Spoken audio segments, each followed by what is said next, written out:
ఉమ్మడి చిత్తూరు జిల్లా వ్యాప్తంగా వైసీపీ నాయకులు వెన్నుపోటు దినం నిర్వహించారు. వైఎస్ఆర్ విగ్రహాలకు నివాళులర్పించి చంద్రబాబు ఇచ్చిన హామీలు అమలు చేయాలంటూ ప్రభుత్వ కార్యాలయాల్లో వినతి పత్రాలు అందజేశారు.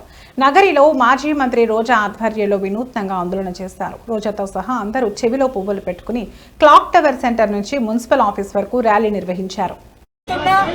ప్రజలకు ఇచ్చిన హామీలని నెరవేర్చకుండా ఈరోజు రెడ్ బుక్ రాజ్యాంగం అంటూ కక్ష సాధింపు చర్యలకు మాత్రమే వాళ్ళు ఏ విధంగా కన్ఫైన్ అవటమే కాకుండా ఈ రాష్ట్రాన్ని దాచుకుంటూ ఇంకా ఈ రాష్ట్రాన్ని అప్పుల్లో ముంచేస్తుంటే ఈ రాష్ట్రాన్ని కాపాడుకోవాలి, ఈ రాష్ట్ర ప్రజలకి అండగా ఉండాల్సిన బాధ్యత ప్రజా పార్టీ అయిన వైఎస్ఆర్ కాంగ్రెస్ పార్టీకి ఉంది. కాబట్టి ప్రజల తరఫున ఈ రోజు ఏదైతే ఈ కూటమి ప్రభుత్వం ప్రజలకి వెన్నుపోటు పొడిచి సంవత్సరం అవుతుందో ఈ జూన్ 4ని వెన్నుపోటు దినంగా మా నాయకుడు జగన్మోహన్ రెడ్డి గారు అనౌన్స్ చేయడమే కాకుండా ఈ రోజు రాష్ట్ర వ్యాప్తంగా ప్రజలకి అండగా ర్యాలీలు చేసి అఫీషియల్స్ కి మెమరాండం ఇచ్చి అది ప్రభుత్వానికి అందజేసి వాళ్ళు ఇచ్చిన హామీలని వాళ్ళ మేనిఫెస్టోని నెరవేర్చమని డిమాండ్ చేస్తున్నాం.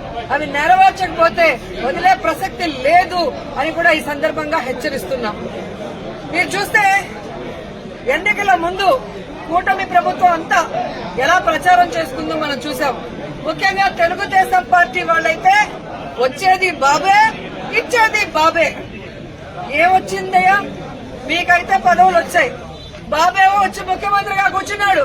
కానీ ఈ రాష్ట్ర ప్రజలకు ఏమిచ్చాడు అంటే చేతికి చిప్పిచ్చాడు, మరేమి ఇవ్వలేదనేది రాష్ట్ర ప్రజలు గుర్తించారు. 143 హామీలు ఇచ్చాడు. 143 హామీల్లో విజయనుద్ది విస్తరాకులు కట్టుంది అనుభవం ఉందని చెప్పుకునే చంద్రబాబు నాయుడు మొదటి 6 అయినా చేశాడా అని నేను అడుగుతున్నాను.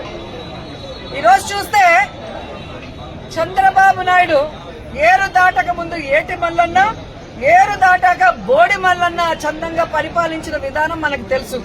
కానీ ఈ రాష్ట్ర ప్రజలు ఎలా నమ్మి మోసపోయారు, అలాగే ఈవీఎంలతో వీళ్ళు ఎలా మ్యానిపులేట్ చేసి ఈరోజు 60,000 90,000 అంటూ అసలు ప్రజలు ఓట్లేని నాయకులంతా గాల్లో గెలిచిపోయిన గాలిగాళ్లే ఎక్కువగా ఉన్నారు ఈ రాష్ట్రంలో.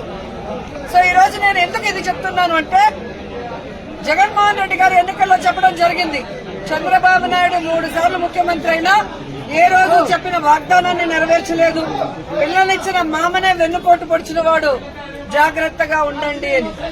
కానీ ఈవీఎంల దగ్గర మనం ఏం చేయగలం? సో ఈవీఎంలని మ్యానిపులేట్ చేశారు.